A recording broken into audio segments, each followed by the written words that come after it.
hope all is well. Hope you guys enjoyed your weekend. Today is Monday, August the 24th, and the breaking news that is coming in from Jamaica via a Twitter from Nationwide 90 FM News is that legendary retired Jamaican sprinter Usain Bolt as C-19.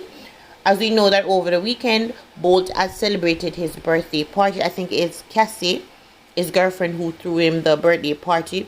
However, aside from that, I want to know if Ding Dong and the whole Ravers Clavers as well is going to go into quarantine, because they were there at the party.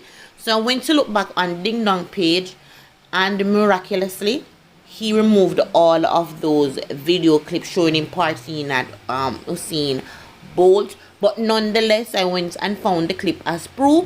So whoever else that was at that party, including Cassie Ishi and the old lady, will they be going into quarantine as well?